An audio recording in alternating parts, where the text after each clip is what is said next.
안녕하세요. 사연 읽어주는 남녀입니다. 오늘도 와주셔서 감사드리며 그럼 오늘의 사연 바로 소개해드리겠습니다. 안녕하세요. 30대 초반의 직장인 여자입니다. 저는 최근에 짧은 결혼 생활을 마치고 일에만 전념하고 있는데요. 없던 시모가 갑자기 생기면서 겨우 2년밖에 안 되는 저의 결혼 생활은 제 인생에서 가장 괴로운 시간이었습니다. 그래도 이혼을 하면서 그 끔찍했던 생활에서 벗어날 수 있었던 사연에 대해 들려드리려고 해요. 저는 남편과 2년의 사내 연애 끝에 결혼을 했습니다. 남편은 속이 여리고 마음이 따스한 면이 있었는데요. 저는 그런 남편이 좋아 결혼을 결심했습니다. 남편에게는 안타까운 가정사가 있었는데 남편의 부모님은 초등학교 때 이혼을 하셔서 남편은 초등학교 때부터 시부와 단둘이 살았다고 하더라고요. 시아버지는 헤어진 엄마와 아주 가끔 연락을 했다고 하는데 그마저도 시아버지의 눈치가 보여서 자주 하지는 못했다고 했습니다. 그래서 저와 남편의 결혼식에도 시어머니를 부르지 못할 정도였죠. 저는 엄마에 대한 그리움을 항상 안고 사는 남편이 안타까웠어요. 부모가 이혼을 했어도 남편에겐 어머니인데 시아버지가 모자의 만남을 반대하는 것을 이해할 수 없었죠. 왜 엄마랑 만나면 안 되는 건데요? 저한테는 엄마잖아요. 하지 말라면 그냥 하지 마. 엄마 자격도 없는 사람이야. 남편이 시어머니의 얘기를 꺼내면 시아버지는 화부터 냈다고 하더라고요. 아무리 대화를 이어가려고 해도 화를 내는 시아버지 때문에 남편은 더더욱 시어머니에 대한 얘기를 꺼내기 어려웠다고 했습니다. 그게 가슴의 아픔으로 남아 엄마에 대한 그리움이 더 컸다고 했어요. 나도 이제 결혼도 했고 가끔 엄마도 보면서 살고 싶어. 난 좋은 생각인 것 같아. 한번 연락드려봐. 반가워하실 것 같은데? 남편은 결혼을 하면서 시아버지의 그늘에서 벗어났으니 이제는 좀 더 편하게 시어머니를 보고 싶다고 말하더라고요. 저는 남편이 항상 엄마의 빈자리를 그리워한다는 것을 알았기에 좋다고 했습니다. 그 당시에는 남편이 시어머니를 찾는 게 당연하다고 생각했어요. 하지만 그때 저는 시어머니가 어떤 사람인지 몰랐기 때문에 시어머니라는 사람이 어떤 재앙을 몰고 올지 몰랐던 거였죠. 엄마한테 당신도 연락 좀 가끔 드려. 우리 엄마가 당신 되게 궁금하다고 하셨어. 시어머니와 연락이 닿은 남편은 오래도록 통화를 했다고 했습니다. 결혼 소식을 알렸더니 너무나 기뻐한다고도 하더라고요. 그리고 시어머니가 저에 대해서도 궁금해했다며 남편이 저에게 직접 연락을 해보라고 하는데 거절할 수 없었습니다. 나도 연락 드려볼게. 가끔 우리 엄마 만나서 식사도 같이 하고 여자들끼리 쇼핑도 가고 하면서 친해져 봐. 남편의 부탁이 조금은 부담스러웠던 것은 사실이었지만 남편 마음을 생각해서 저는 기꺼이 시어머니에게 먼저 연락을 했습니다. 안녕하세요. 어머님이 계신 줄은 알고 있었는데 제가 이제야 연락드리네요. 어머나, 우리 며느리구나. 시어머니는 제가 연락을 드리자마자 바로 저를 며느리라고 부르시더라고요. 솔직히 그때는 남편에게 좋은 영향을 주는 와이프가 된 것 같아서 뿌듯하기까지 했습니다. 어머님, 저희 집에 언제 한번 놀러 오세요. 식사라도 같이 하면 좋을 것 같아요. 아이고, 그렇게 말해주면 나야 고맙지. 언제 갈까? 당장이라도 가고 싶은데 시간 알려주면 그때 찾아갈게. 첫 통화에 저는 시어머니가 따뜻한 분이라는 인상을 받았어요. 거기까지는 좋았죠. 그러면 이번 주말에 한번 오시겠어요? 저녁이 좋으세요? 낮이 좋으세요?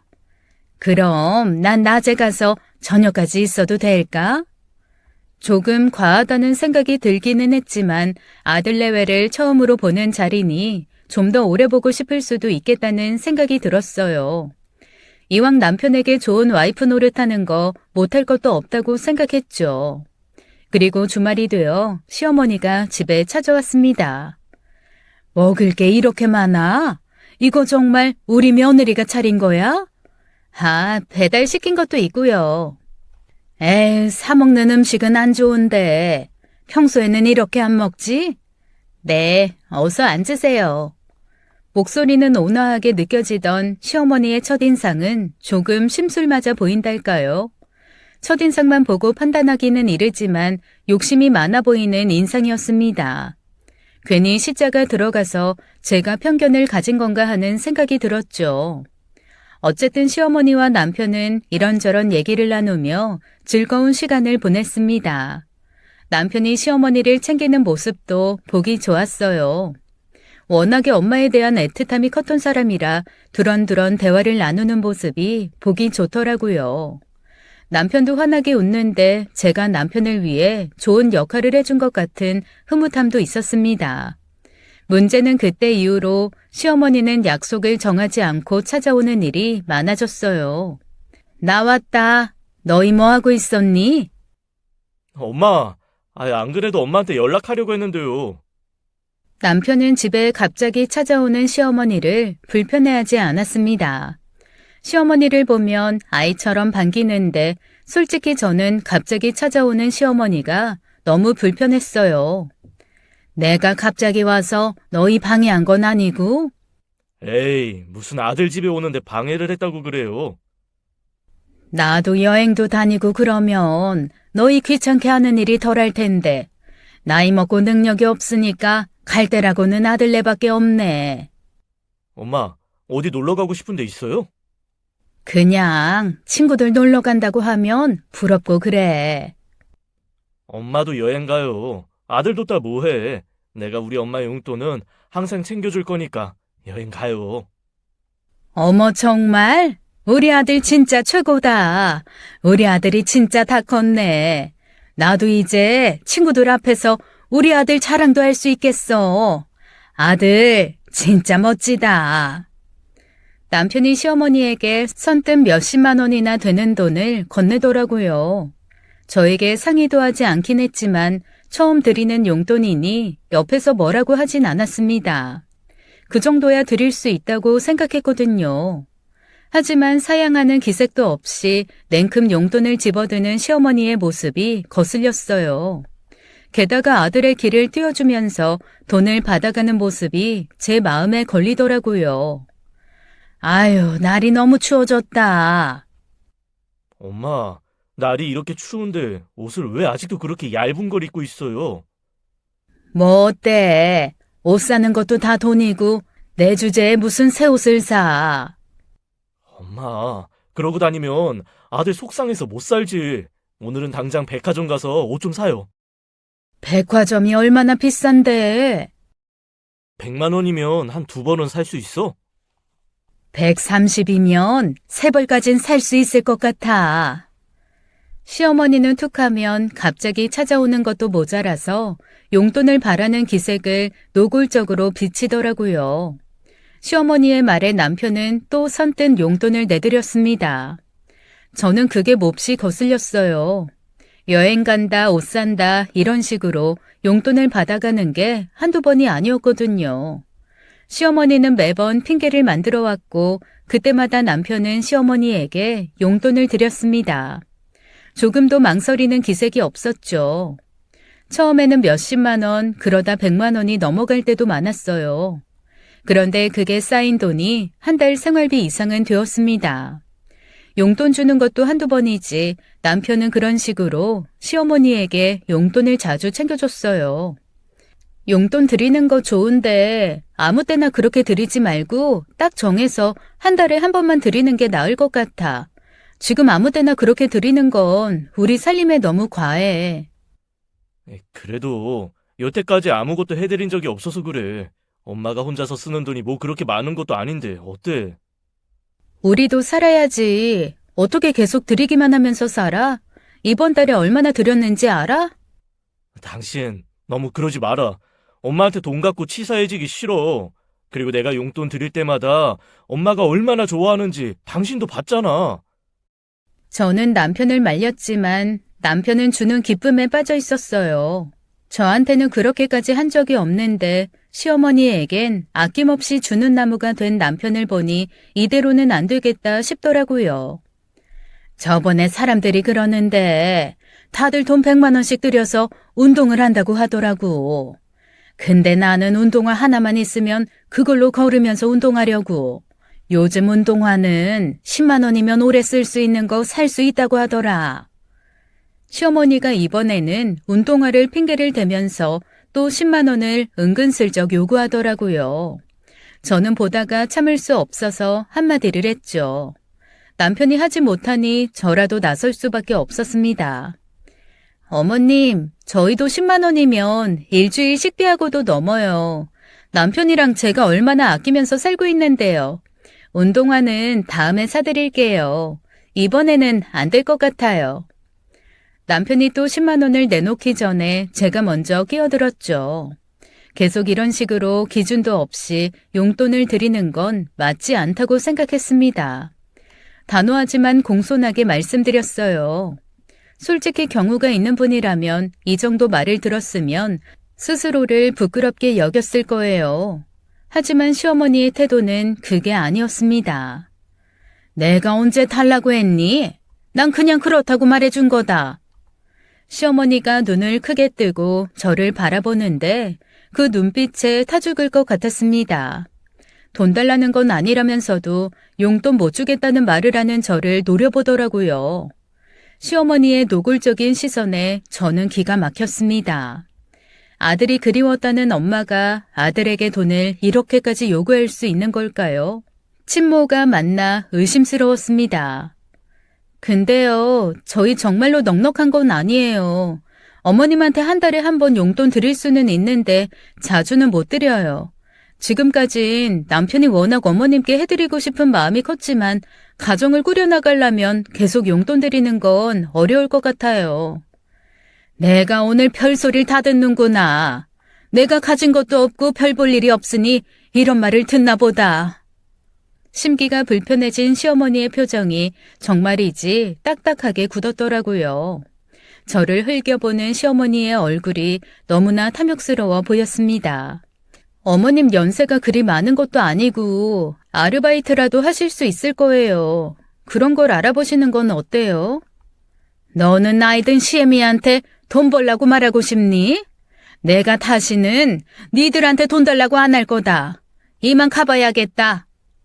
그 정도로 말할 정도면 제가 얼마나 많이 참았을지 어른이라면 생각해 볼 법도 한데 그저 저를 탓하는 눈빛이었습니다. 엄마, 제가 다음에 챙겨드릴게요. 남편은 제 눈치를 보느라 시어머니에게만 살짝 귓속말을 하는데 저는 다 들었습니다. 황당하더라고요. 그렇게 하면 저만 나쁜 사람이 된다는 걸 남편이 몰랐을까요? 남편이 제 눈치를 본다는 걸 노골적으로 티를 내더라고요. 그날 이후로 지옥의 시집살이가 시작되었습니다. 시어머니는 연락도 없이 남편이 없는 시간을 골라서 집으로 찾아오더라고요. 저는 퇴직을 하고 집에 있던 상황이라 집에 있다가 남편도 없이 시어머니를 마주하는 일도 있었습니다. 연락도 없이 어떻게 오셨어요? 지금 그이도 없는데요. 저는 시어머니가 그렇게 집에 들이닥칠 때마다 스트레스였어요. 남편도 없이 단둘이서 할 얘기도 딱히 없었고 용돈 문제로 분위기가 좋지 않아서 마음이 편치도 않았으니까요. 내가 뭐 못 올 때 온 것도 아니고 너랑 얘기도 나누고 살림도 도와주려고 온 거지. 살림을 도와주겠다고 했지만 전혀 반갑지 않았습니다. 시어머니는 입으로만 살림을 이렇게 해라 저렇게 해라 잔소리만 했지 실제로 나서서 도와준 건 없었거든요. 그리고 자잘한 심부름도 얼마나 많이 시키는지 같이 있는 게 굉장히 피곤했습니다. 요즘 시어머니들은 며느리 눈치를 본다는데 결혼식에도 올 수 없었던 시어머니는 자기는 마님이고 저는 종년인 양 마음껏 부려먹더라고요. 밥은 뭐 해 먹니? 저번에 보니까 시켜 먹기만 하는 것 같던데 너는 요리를 전혀 못해? 시켜 먹을 때도 있지만 항상 그런 건 아니고요. 시켜 먹는 음식은 아예 먹지를 말아야지. 넌 집에만 있다면서 그렇게 게으름을 피우니? 온화하게 말을 거시던 시어머니는 온데간데 없고 남편이 없으니 타박하는 말투로 바뀌셨습니다. 갑작스러운 변화에 저는 좀 억울하기도 하고 무슨 상관인가 싶어 반항심도 들더라고요. 화장실은 솔로 박박문질러 닦니? 갑자기 살림에 관심을 가지며 잔소리를 하는 시어머니의 태도에 어이가 없었습니다. 용돈 드릴 수 없다고 하니까 그에 대한 반발로 잔소리를 한다는 걸 알 수 있었죠. 그래도 그렇지 이런 방식은 너무 치사했어요. 어머님, 저희 집은 제가 알아서 관리할게요. 네가 알아서 못하는 것 같으니까 내가 이런 얘기까지 하게 되는 거 아니니? 어머님, 이렇게 연락도 없이 불쑥 찾아오시면 저도 굉장히 당황스러워요. 너희는 왜 안 갔니? 아이는 천천히 갖자고 남편이랑 얘기 다 했어요. 살림 잔소리로는 통하지 않는 것 같으니까 이번엔 아이 갖는 일로 잔소리를 하시더라고요. 솔직히 뜬금없었지만 굉장히 불쾌하더라고요. 결혼했으면 애부터 가져야지. 천천히 갖기는 뭘 천천히 가져. 네 나이가 어디 적니? 요즘에 안 낳는 젊은 애들이 많다더라. 너 같은 애들 때문에 우리나라 미래가 걱정이야. 그렇다고 준비도 없이 아이를 낳지는 않으려고요. 저희 아직 아이 가질 정도로 여유도 없고요. 저도 지지 않고 맞섰죠. 아무리 제가 아랫사람이라도 할 말은 해야 했습니다. 제가 만만하지 않다는 걸 보여줘야 했거든요. 이런 거 저런 거 재지 말고 애부터 빨리 가져라. 네가 매력만 있었어 봐라. 벌써 애가 들어서고도 남았지. 저도 이제는 한숨이 나왔습니다. 계획하에 아이를 갖지 않는 것뿐인데 거기다 대고 매력 운운하는 건 지나치다고 느껴지더라고요. 이후로도 시어머니는 거의 매일같이 찾아와서 아이 얘기를 꺼냈습니다. 아이가 생기지 않는 건 너에게 문제가 있는 거 아니냐, 나이가 적지 않은데 불안하지도 않냐, 시도 때도 없이 잔소리를 하셨습니다. 그 소리를 거의 매일같이 들으니 저도 없던 불안함이 생길 정도가 되더라고요. 스트레스가 커져서 매일 식사를 하고 나면 항상 속이 더부룩했습니다. 시어머니만 보지 않으면 속도 잠잠해질 것 같은데 시어머니는 하루도 그냥 지나가는 날이 없었죠. 작정한 사람처럼 매일 찾아와 저를 괴롭혔습니다. 너 얼굴 보면 말이다. 애 못 갖게 생겼어. 아무리 제가 마음에 안 들어도 그렇지 어떻게 며느리한테 그런 악담을 하세요? 요즘 들어 삐쩍 마른 게 참 볼품없어서 하는 말이야. 내가 네 나이 때는 꽃같이 예뻤는데 넌 어떻게 그 모양이니? 매일 저를 흉보는 말을 듣는데 제 몰골이 멀쩡할 리 없었죠. 제가 봐도 제 모습은 눈에 띄게 안 좋았습니다. 거울을 보는데 속상하더라고요. 결혼할 때만 해도 화사했던 피부는 푸석푸석해지고 물만 마셔도 속이 쓰리고 그때는 제가 정말 큰 병에 걸린 것처럼 보였어요. 왜 그래? 어디 아파? 병원에 가봤는데 위궤양이래.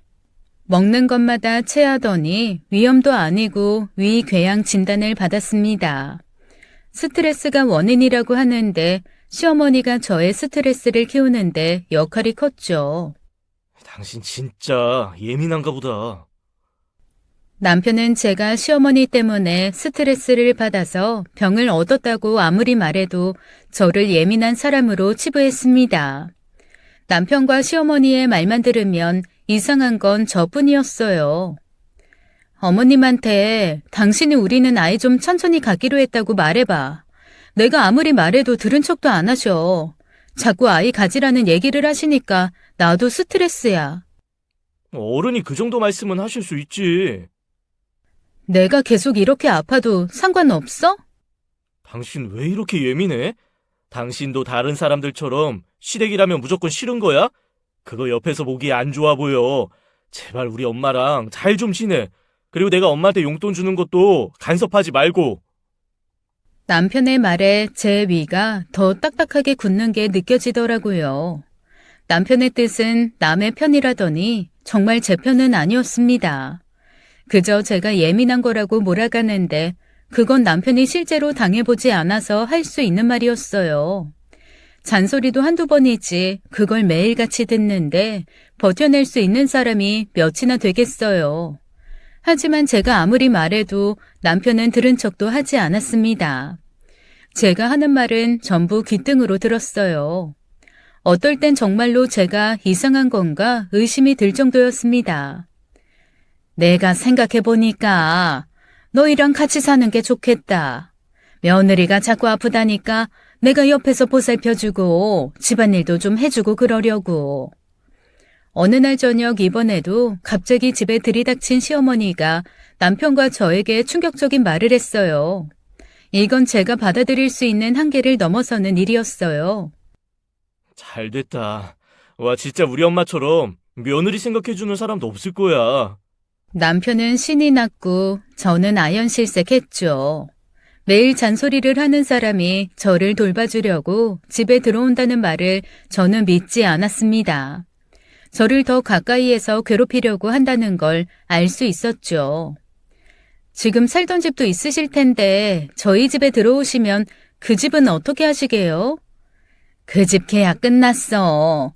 마침 갈 데도 없는데 잘 됐지 뭐. 엄마, 그런 일이 있었으면 진작에 얘기하시지. 엄마가 아들 두고 어딜 가요? 남편은 저랑 결혼할 때보다도 행복해 보였습니다. 자신에게도 가정이 있다는 것을 잊은 건지 의심스러웠어요. 남편은 저의 의견을 물어볼 생각도 하지 않더라고요. 제가 시어머니 때문에 몸이 아프다고까지 말했는데 그런 얘긴 까맣게 잊어버린 것 같았습니다. 어떻게 이렇게 하나만 알고 둘은 모르는지 미치는 건 저 혼자였어요. 전 싫어요. 한 번도 생각해 본 적 없고 솔직히 어머님이 집에 들어오시는 거 불편해요. 당신 그런 말이 어디 있어? 당신 생각해서 엄마가 들어오시겠다는 거잖아. 엄마한테 그런 식으로 말하지 마. 남편이 저에게는 딱 부러지게 말도 잘하더라고요. 저만 또 예민한 사람이 되고만 거죠.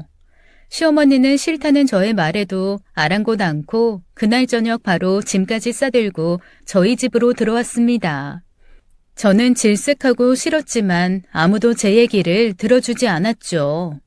그날 이후로 저와 시어머니는 사사건건 부딪히기 시작했습니다. 그야말로 악몽이 시작된 거였어요. 넌 어떻게 살림 하나 야무지게 하질 못하니? 대학까지 나왔다는 애가 이럴 때 보면 멍청한 것 같아.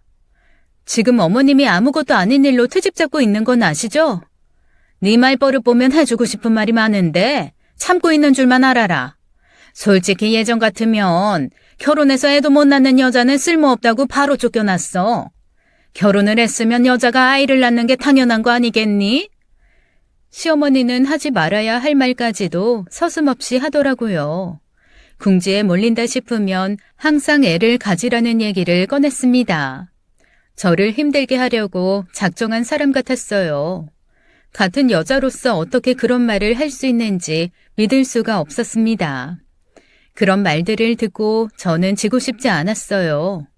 좋은 말만 하면서 지내도 불편할 수 있는 사이에 막말을 들었으니 참을 수 없었습니다. 시대가 어느 때인데 조선시대에나 할 법한 얘기를 하세요?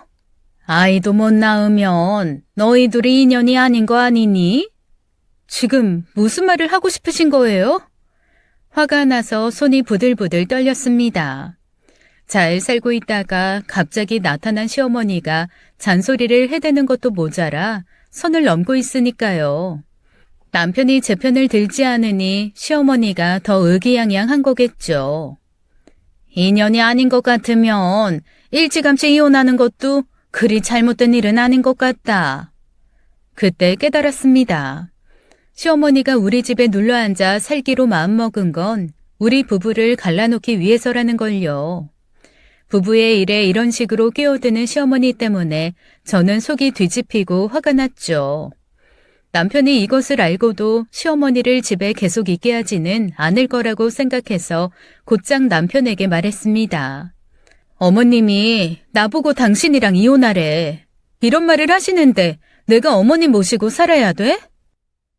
아니, 엄마는 왜 그런 말을 하셨지? 남편도 처음에는 당황하는 것 같더라고요. 나 계속 어머님 모시고 살아야 하면 당신이랑 이혼할 거야. 나도 이제 더는 못 참겠어. 당신까지 왜 이래? 중간에 있는 나 생각해서 좀 참고 엄마랑 잘 좀 지내봐. 그럼 이제 어머님한테 용돈 주는 것도 그만하고 어머님 나가시라고 해. 안 그럼 나 진짜 이혼이야. 나 못해. 당신에게 말은 안 했지만 엄마 생활고에 시달리셨나 봐. 나 우리 엄마 불쌍해서 못 내쫓아. 그럼 당신은 어머니랑 살아. 저는 진심이었습니다.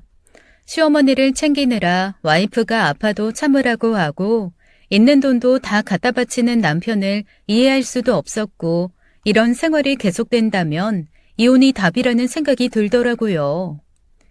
네가 우리 아들이랑 결혼만 안 했어도 내가 아들이랑 더 즐겁게 지낼 수 있었을 거다. 남편에 대한 실망감과 시어머니에 대한 원망을 겨우 견디고 있는데 시어머니는 남편이 없을 때마다 저에게 시도 때도 없이 막말을 했습니다. 하루는 도저히 참을 수가 없어서 시아버지에게 전화를 걸었어요. 매일 위궤양 약을 달고 사는데 이대로 있다가는 제가 죽을 것 같았습니다. 시어머니의 막말에서 저를 지켜줄 사람이 남편이 아니라는 건 분명히 알았어요. 그래도 시아버지는 이런 상황에서 도움이 될 것 같았습니다. 아버님, 저 아무래도 이대로는 못 살 것 같아서 이혼해요. 잘 지내다가 갑자기 그게 무슨 말이야? 갑자기 나타난 어머님이 저희 집에서 지내고 계세요. 남편은 끝도 없이 어머님한테 용돈을 드리고 있고 어머님은 저한테 이혼하라는데 제가 어떻게 정상적인 결혼 생활을 할 수 있겠어요. 어머님이라니? 그 여자가 왜 너희한테 나타나? 저랑 남편은 아이도 천천히 가지려고 했는데 아이를 못 낳는 게 인연이 아니라고 헤어지라고 하시네요. 그래서 헤어지려고요. 내가 당장 갈 테니까 그 여자 어디 도망 못 가게 꼭 잡아놔. 시아버지가 놀라서 묻더라고요. 남편이 시어머니와 연락하는 걸 끔찍하게 싫어했던 시아버지였기에 화가 굉장히 많이 나신 것 같았습니다. 그리고 얼마 안 있어 시아버지가 집에 들이닥쳤죠. 가만히 있던 시어머니는 갑자기 나타난 시아버지의 모습에 많이 놀라더라고요. 당신이 여기로 어떻게 왔어요? 네가 무슨 자격으로 시애미 노릇을 해? 네가 무슨 자격으로 우리 며느리를 시집살이를 시켜? 노발대발한 시아버지가 소리를 버럭 질렀습니다. 내가 못 올 때 왔어? 왜 나한테 소리를 질러? 주춤하던 시어머니가 되받아쳤어요. 애도 못 낳는 주제에 내 며느리한테 애를 낳으라고 시집살이를 시켜? 네 아들도 아니면서 어디서 시애미 노릇을 해? 시아버지의 말에 저는 기가 막혔죠. 시어머니야말로 아이를 낳지 못하면서 저에게 왜 아이를 안 낳으냐고 그 난리를 쳤던 거였습니다. 내가 낳은 아들은 아니어도 내 아들은 맞아. 바람나서 쫓겨난 주제에 뭐? 네 아들? 너 때문에 애 엄마가 제 아들도 보지 않겠다고 했어. 이게 다 너 때문이야. 이젠 내 아들 가정까지 파탄을 내려 해? 내가 너 오늘 가만두나 봐라. 시아버지는 그 자리에서 시어머니를 잡아 끌어다가 현관 밖으로 내쳤어요. 솔직히 그 나이에 내동댕이 처지는 모습을 보고 있으면 안타까워야 하는데 저는 아무렇지도 않더라고요. 시어머니와 시아버지 사이에는 아주 복잡한 사연이 있었더라고요. 시어머니는 남편의 친모가 아니었고 시아버지가 가정이 있는데도 외도를 해서 만난 여자였습니다.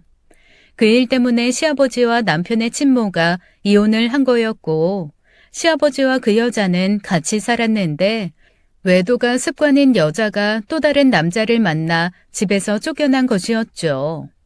남편이 너무 어릴 때 있었던 일이라 남편은 그 여자가 자신의 엄마인 줄 알았던 겁니다. 시아버지는 남편이 상처를 받을까봐 이 일에 대해서는 남편에게 함구했던 겁니다.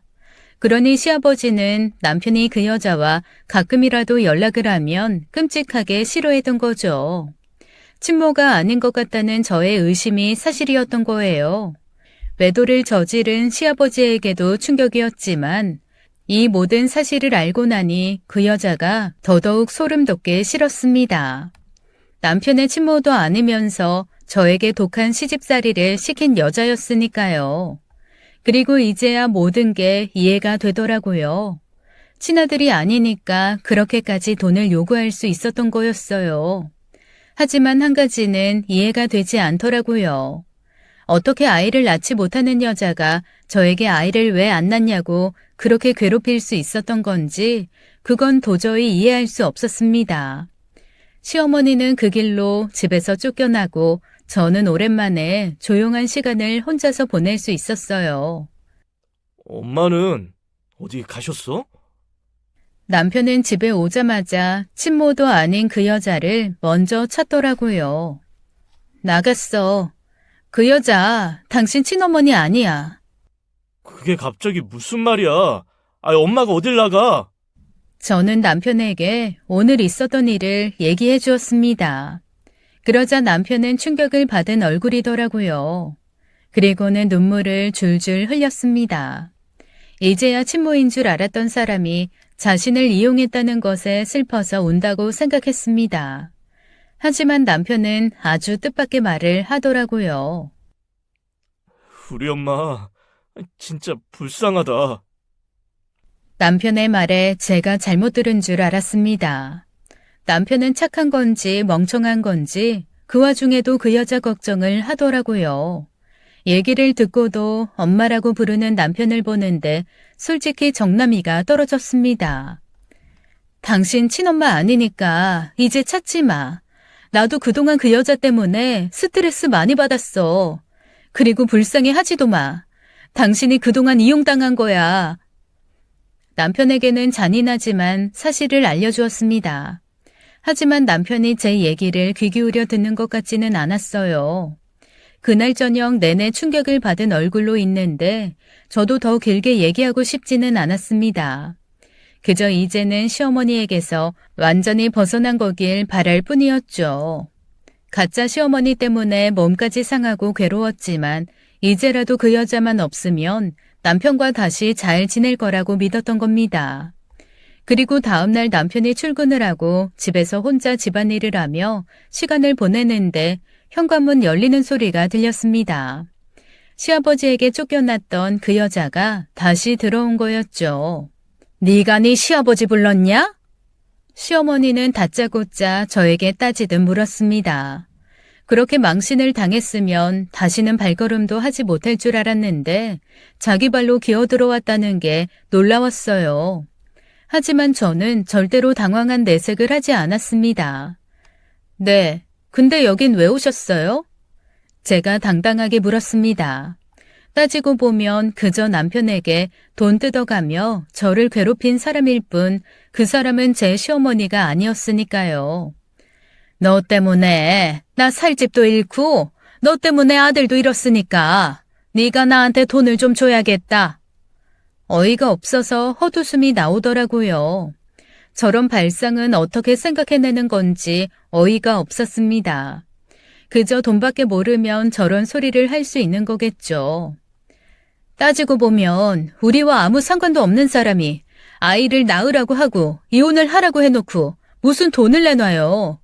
어제 그 망신을 당하고도 부족해서 여길 찾아왔어요? 저는 말하면서도 화가 났어요. 자신이 저지른 짓에 반성은 안 하더라도 제 앞에 다시 나타난 것도 화가 났지만 그 와중에 뻔뻔하게 돈을 요구한다는 게 정말 열이 받았습니다. 네가 돈 주기 전까진 난 여기서 한 발자국도 못 나가니까 그런 줄 알아. 저는 그 말을 듣자마자 지갑에서 5만 원짜리를 꺼내 시모의 얼굴에 던졌어요. 그렇게 돈이 좋으면 가지라고 거지에게 적선을 하듯이 집어 던졌습니다. 이거 받고 나가요. 다시는 이 집에 발도 들일 생각도 하지 말고. 저는 말 그대로 그 여자를 내쫓았습니다. 그 여자는 자존심도 없는지 바닥에 떨어진 5만 원을 줍고는 저를 노려보더라고요. 탐욕이 가득 담긴 얼굴이 보기 싫어 고개를 돌려버렸습니다. 그리고 곧장 현관문 비밀번호를 바꿨죠. 다시는 집으로 찾아오지 못하게 해요. 그 이후로는 몇 번 더 찾아오긴 했지만 시아버지를 부르겠다고 했더니 그 뒤로 찾아오지는 않았습니다. 하지만 그 여자의 그림자가 거기서 끝난 건 아니었어요. 집으로 날아온 우편물에 저는 기절하는 줄 알았습니다. 남편의 카드 명세서였어요. 갚아야 할 카드 빚이 1,000만 원이었습니다. 우리가 가전제품이나 가구를 산 것도 아니고 남편이 그렇게까지 많은 돈을 저와 상의도 없이 어디에 쓴 건지 알아야 했죠. 집히는 데는 있었습니다. 카드 빚이 왜 이렇게 많이 나왔어? 남의 우편물을 왜 함부로 보고 그래? 남편이 예민하게 반응했어요. 우리는 서로의 수입과 지출에 대해서 투명하게 얘기하는 편이었는데 카드 명세서를 봤다고 남편이 짜증을 내는 건 처음 있는 일이었습니다. 이게 날아왔는데 내가 어떻게 안 봐? 설마 이 1,000만 원이 그 여자한테 들어간 돈은 아니지? 엄마가 갈 데도 없고 너무 힘들게 지내셔. 당신 정말로 그 여자한테 이렇게 돈을 막 쓰고 있었던 거야? 이거 말고도 또 돈 들어가는 거 없는 거지? 당신이 우리 엄마 내쫓아서 우리 엄마 지금 갈 데도 없어. 그래서 내가 원룸 월세도 내주고 있고 용돈도 드리고 있는데 안쓰러워 죽겠어. 가짜 시어머니를 완전히 내쫓았다고 믿은 제 잘못이었습니다. 남편은 카드비 1,000만 원도 모자라 그 여자가 사는 집도 얻어주고 용돈도 현금으로 따로 주고 있었더라고요. 어떻게 제 말은 깡그리 무시하고 또 돈을 뜯기고 있는지 믿을 수가 없었습니다. 당신은 친엄마도 아닌 사람한테 왜 이렇게 휘둘리는 거야? 불쌍하잖아. 그래도 나 초등학교 때까지는 같이 살았던 사람이야. 나한테 엄마라고. 엄마의 빈자리가 너무 그리운 게 문제였을까요?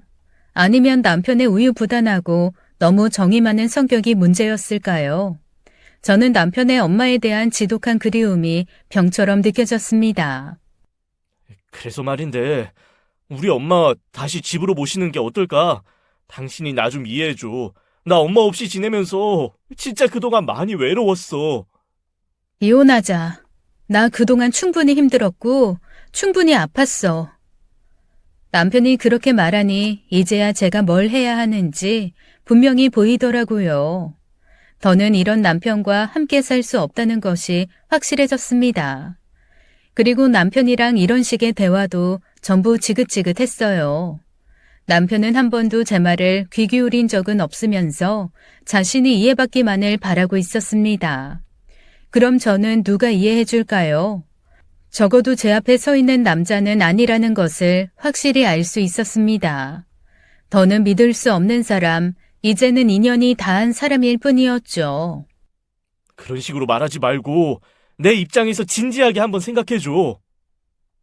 홧김에 하는 말 아니고 이제 내가 나갈 테니까 네 엄마랑 잘 살아봐. 저는 그날 바로 짐을 싸서 친정으로 갔습니다. 친정에서는 갑자기 짐을 싸들고 온 저를 보고 깜짝 놀라시더라고요. 저는 그동안 있었던 일들을 설명했고 얘기를 듣던 친정엄마는 격하게 화를 내셨습니다. 그런 일이 있었으면 진작에 얘기를 했었어야지. 시아버지가 해결해 주셨다고 생각했어. 네 남편한테 아주 크게 실망했다. 네가 다시 합치겠다고 해도 내가 반대할 거니까 그런 줄 알아. 친정에서도 있을 수 없는 일이라며 크게 화를 내셨어요. 저는 2년 동안 결혼 생활을 했던 그 집보다 친정에서 훨씬 마음이 편했습니다. 위궤양을 앓았던 것도 며칠 만에 나아지더라고요. 몸이 낫자마자 저는 곧바로 남편에게 이혼 서류부터 보냈습니다. 그리고 전에 다니던 직장에서 연락이 와서 새 프로젝트 때문에 입사 제안까지 받았어요. 전 직장에서 저의 경력을 좋게 봐준 덕분에 가능했던 일이었습니다. 문제는 다시 입사를 하면 남편을 마주쳐야 한다는 것이었지만 상관없었어요. 저는 일하는 게 좋았고 결혼 생활도 끝난 마당에 신경 쓰지 말자고 생각했죠. 그리고 무엇보다도 남편 때문에 직장에서의 좋은 기회를 놓치고 싶지 않았습니다. 그렇게 저는 다시 회사로 나가게 되었어요. 예상했던 대로 회사에서 남편을 마주치게 되었습니다. 아무리 화가 나도 그렇지 집을 나가면 어떡해. 전화는 왜 안 받아? 우편으로 이혼 서류 보내면 다야? 나 그거 찢어버렸어. 이제 집으로 돌아와. 출근 첫날에 남편은 저를 붙잡아 비상 계단으로 부르더라고요. 남편은 아직도 우리가 다시 잘 지낼 수 있을 거라고 믿는 눈치였습니다. 마치 우리가 다투었을 뿐 정말로 이혼할 리 없다고 믿는 것 같았어요. 하지만 저는 아니었습니다. 어떻게든 빨리 헤어지고 싶다는 생각만 하고 있었죠. 홧김에 이혼하자는 거 아니야. 부탁이니까 빨리 이혼해줘. 그런 남편을 보면서 한때는 이 비상계단에서 몰래 입을 맞추기도 했었는데 우리가 어쩌다 이 장소에서 이혼을 말하게 된 건지 서글프게 느껴졌어요. 나 이제 엄마랑 연락 안 해. 그렇게 죽고 못 살던 가짜 엄마랑 갑자기 왜 연락을 안 하는 건지 궁금하더라고요. 이제 와서 왜? 엄마가 돈 좀 빌려달라고 해서 대출까지 해서 드렸는데 갖고 사라졌어. 그 뒤로 연락이 아예 안 돼. 나도 이번에 제대로 깨달았어. 그 여자는 나를 아들로 생각한 적이 없었던 거야. 당신 나가고 나한테 돈 달라는 말을 거의 매일같이 했어. 사치스럽기도 또 얼마나 사치스러운지 이것저것 사는 것도 많았어. 내가 도저히 버틸 수 없어서 대출까지 받은 거야.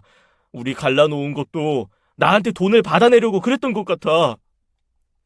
그러니까 저와 남편 사이를 갈라놓은 시어머니의 의도는 분명했습니다. 남편이 혼자가 되면 자기가 다루기 더 쉬워질 것 같으니 이혼을 시키려고 했던 거죠. 하지만 남편이 조금만 현명했더라면 우리가 헤어지는 일은 없었을 거예요. 하지만 똥인지 된장인지 찍어 먹어봐야 아는 사람이 제 남편이었습니다. 그 여자에게 제대로 놀아난 거죠. 있는 돈도 다 뜯기고 그것도 모자라 대출까지 받아서 시어머니에게 갖다 바친 남편이 그제야 자신이 이용당했다는 것을 알아차렸어요. 남편에게서 더는 뜯어낼 게 없다는 걸 안 그 여자는 뒤도 안 돌아보고 남편을 버렸습니다. 그 여자가 남편을 정말로 자신의 아들이라고 생각했더라면 그렇게 했을까요? 아니요, 절대 아니었습니다. 그래서 이제야 다 알았으니까 날 찾는 거야? 당신까지 나 버리지 마. 나 그 대출금까지 갚으려면 미쳐버릴 것 같아. 이제 당신도 일하니까 우리 같이 대출금 갚고 이제 우리 둘만 행복하게 살자. 나 이제 당신한테 잘할게. 혹시나 했던 제가 바보였어요. 남편은 자신의 잘못을 깨닫고 저에게 사과를 하는 게 아니었습니다. 대출금 같이 갚을 사람이 필요했을 뿐이었죠. 말 같지도 않은 소리에 헛웃음이 나오더군요. 버려지고 나서야 제 생각이 났다는 남편이 저에게 대출금까지 같이 갚자는데 저는 남편을 한 대 때려주고 싶다는 생각까지 들었습니다. 남편이 너무나 멍청하고 한심해서 남편이 안쓰럽다고 느끼는 마음까지 전부 증발하는 게 느껴지더라고요. 그래? 대출받은 게 대체 얼만데? 1억 5천 정도 돼. 그 잠깐 사이에 1억 5천이나 대출을 받았다는 말을 들으니 기가 차서 헛웃음이 나왔습니다. 남편은 저에게 부끄럽지도 않은 모양이더라고요. 이건 아니라고 아무리 말해도 듣지 않았던 남편이 벌을 받는 거라고 생각했습니다. 그러니까 당신은 내가 이제 일도 시작했으니까 대출금 같이 갚을 사람이 필요해서 같이 살자는 거네? 아이, 그런 건 아니고 나 당신 그리웠어. 당신은 현명하고 항상 나를 위해 말을 해주는 사람이잖아. 나한테는 엄마가 필요한 게 아니라 당신이 필요한 건데 내가 그걸 너무 늦게 깨달은 것 같아. 내가 왜 당신이랑 그 멍청한 대출금까지 갚아야 하는 건데? 우리는 부부잖아. 착각하지 마. 네 엄마 때문에 내가 위궤양 걸리고 못 견디겠다고 할 때 너 어떻게 했어? 내가 예민한 거라고 그저 참으라고만 했잖아. 그런 널 어떻게 믿고 같이 살아? 너는 뭘 그렇게 잘했는데? 애원하던 남편의 태도가 한순간에 바뀌었습니다. 갑자기 목소리를 높이며 저에게 삿대질을 하더라고요. 마치 이 모든 게 저 때문에 일어난 일이라는 것처럼 따지는데 자기가 잘못한 건 보지 못하고 남탓만 하는 남편이 어리석어 보였죠. 내가 잘못한 게 뭐가 있어? 솔직히 너도 잘한 거 없잖아. 네가 우리 엄마 내쫓지만 않았어도 나도 대출까지 받아서 돈까지 주지는 않았을 거 아니야. 이제는 자기가 대출을 받은 게 제 탓이라고 하더라고요. 대출을 제가 받으라고 했나요? 자기가 가짜 엄마에게 속은 게 제 탓인가요? 남편의 황당한 말에 저는 뒤통수를 맞은 기분이었습니다. 그게 어떻게 내 잘못이야? 아버지까지 불러서 우리 집 쑥대밥 만들어 놓고 그것도 모자라서 우리 엄마 내쫓게 만들었잖아. 그래서 내가 그런 엄마 불쌍해서 대출까지 받은 거 아니야. 그런데도 네 책임이 없어? 너도 대출금 갚아야 할 의무가 있어. 남편에게 저는 세상 나쁜 년이 따로 없었습니다. 어떻게 생각의 회로가 그렇게 돌아가는지 알 길이 없었죠. 이제는 시아버지를 부른 일까지 트집을 잡으며 모든 걸 제 탓이라고 말하는데 이런 남자에게 애정이 남아있을 리가 없었습니다. 네 가정사 복잡한 건 안 된 일이지만 그걸 내 탓으로 하면 안 되지. 그럼 나도 한번 읊어볼까? 내가 용돈도 주지 말라고 했고 우리 집으로 들이지도 말라고 할 때 넌 뭐 했어? 너는 남편 보기를 우습게 하니까 나한테 이래라 저래라 한 거잖아. 이혼해. 그리고 이혼은 해도 대출금은 너도 같이 갚아야 할 거야. 이 남자는 갱생의 가능성이 없다고 판단했습니다. 그리고 우리 사이는 이걸로 정말 끝이었죠. 아쉬운 마음은 하나도 없었어요. 결혼하기 전에 이런 사람이라는 것을 미리 알았다면 좋았겠지만 지금이라도 알게 된 게 오히려 다행이라고 여겨졌습니다. 며칠 뒤에 남편은 저 때문에 가정이 파탄이 났다면서 이혼 소송을 했더라고요. 대출 빚을 저도 갚아야 한다고 하더라고요. 변호사를 찾아가 상황을 설명했더니 변호사가 웃기만 했습니다. 말이 안 되는 일이네요. 의뢰분께서 대출 빚을 갚아야 할 의무는 전혀 없습니다. 제가 그 뜻을 분명하게 전달할게요. 오히려 남편에게 위자료 소송을 진행할 수 있는데 위자료 소송 진행하시겠어요? 조용히 합의 이혼을 진행하려고 했던 저는 그대로 위자료 소송을 진행했습니다. 그리고 결과는 어떻게 되었냐고요? 우리는 이혼을 했고 남편은 위자료를 지급하라는 명령이 내려졌어요. 그리고 제가 대출금을 갚아야 할 의무는 전혀 없다고 판결이 내려졌습니다. 법원 판결은 당연한 일이었죠. 나 대출금 갚는 것도 힘든데 위자료까지 내는 거 무리야. 나도 그때는 화가 많이 나서 그랬어. 그래, 대출금까지는 안 갚아도 되는데 내가 위자료까지 내는 건 진짜 힘들어서 그래. 그랬더니 남편이 저에게 전화를 해서 애원을 했어요. 전부 제 잘못이라며 소리치며 대출금을 갚으라고 할 때와는 완전히 딴판이었습니다. 그게 더 꼴보기 싫었어요. 그렇게 찌질해 보일 수가 없었습니다. 저는 대답도 하지 않고 전화를 끊었어요. 그 사람과 더는 말도 섞고 싶지 않았습니다.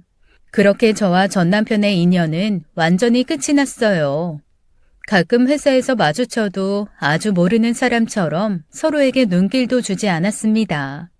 그렇게 지내는 것도 크게 스트레스는 아니었어요. 그저 모르는 사람이다 생각하니 불편한 일도 아니더라고요. 전 남편을 봐도 그저 돌덩이라고 생각하니까 그런 대로 지낼만 했습니다. 그리고 남편에게 신경 쓸 수 없는 더 큰 이유가 있었습니다. 안녕하십니까. 경력직으로 새로 입사한 김재원이라고 합니다. 저에게 새로운 인연이 찾아온 것이었죠. 같은 부서에 경력직으로 입사한 친구가 동료가 되었는데 저를 유독 잘 따랐습니다. 우리 부서에는 대부분 나이가 많은 분들만 계시는데 1살 어린 제 또래의 동료가 생기니 저도 반가워 잘 챙겨주었죠. 재원 씨와는 둘이 남아 야근을 하는 일도 많았고 야근을 마치고 맥주 한잔 마시는 일도 종종 있었습니다. 결혼 한 달 앞두고 파혼을 한 거예요. 알고 보니 다른 사람을 만나고 있더라고요. 파혼을 한 것보다 배신을 당했다는 게 더 충격이었어요. 그리고는 사람 만나는 게 겁이 나더라고요. 재원 씨는 사내 연애를 하다가 결혼을 앞둔 사람과 파혼을 하고 직장을 옮겼다고 하더라고요. 저는 비슷한 아픔을 겪은 재원 씨의 얘기를 귀 기울여 들어주게 되었습니다. 나는 이혼했어요.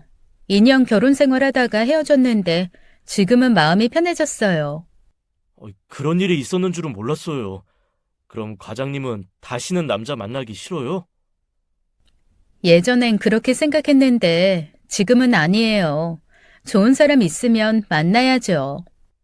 잘 됐다.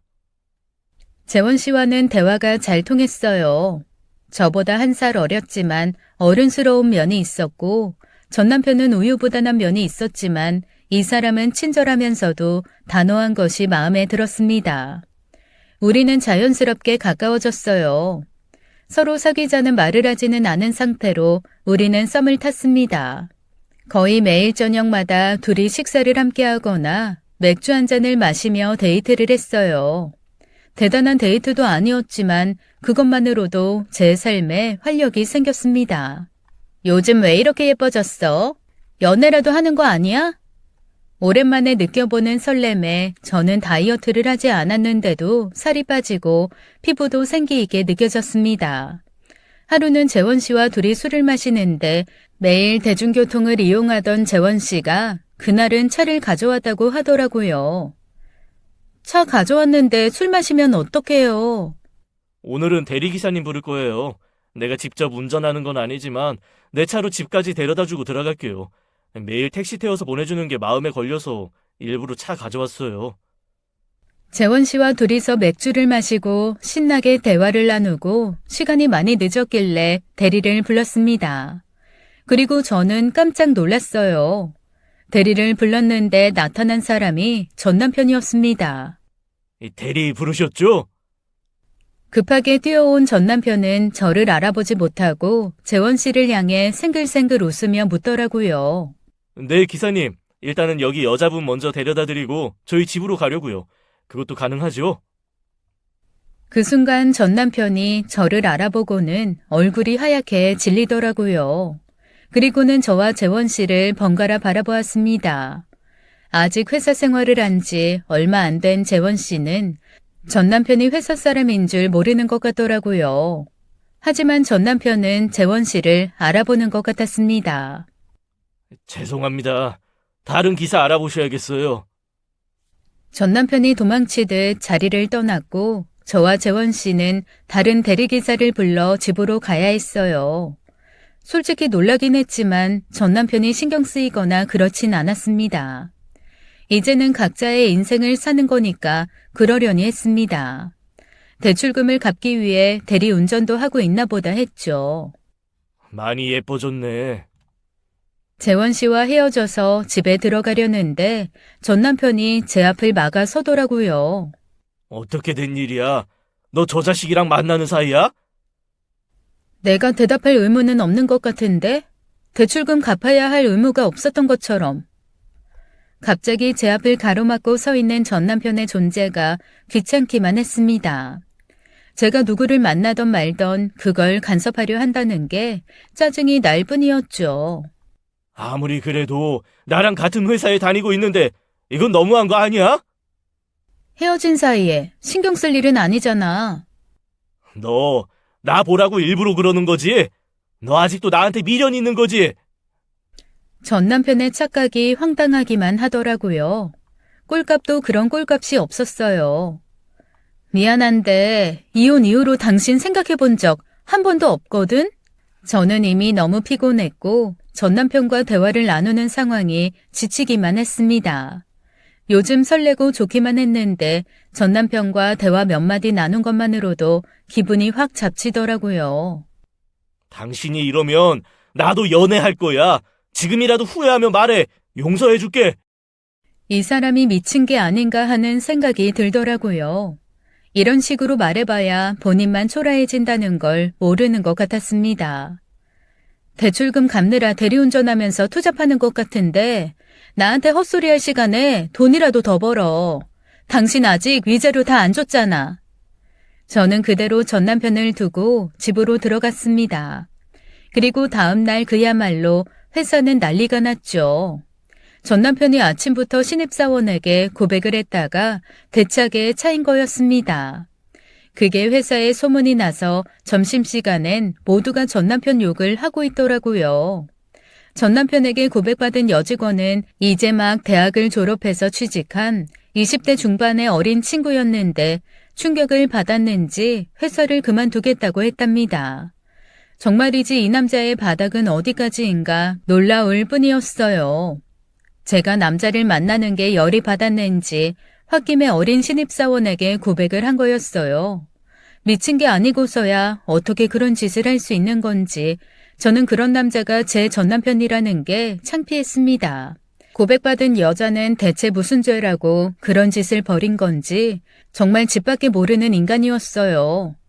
회사에서는 신입사원을 잘 달래서 그만두지 못하게 했고 전 남편은 며칠 뒤에 스스로 회사를 그만두었다고 했습니다. 그리고 저는 재원 씨와 사람들을 여전히 잘 만나고 있어요. 재원 씨와 결혼을 할지 그냥 이렇게 연애만 하다가 끝날지는 저도 모르겠네요. 지금은 일하면서 연애도 하고 또 저만의 시간을 갖는 것이 좋아서 그 이유에 대해서는 생각하지 않고 있습니다. 집에서는 새로운 인연이 생겼으면 얼른 결혼도 하라고 말하지만 저는 조금 망설여지기는 해요. 결혼은 인내해야 하는 것도 많지만 또 참는 게 능사는 아니라는 걸 배워서인지 결혼을 한다는 게 겁이 나기도 합니다. 그래도 한 가지는 확실해요. 저는 이혼을 한 걸 후회하지 않아요. 그때 참지 않은 게 정말 다행이라고 생각합니다.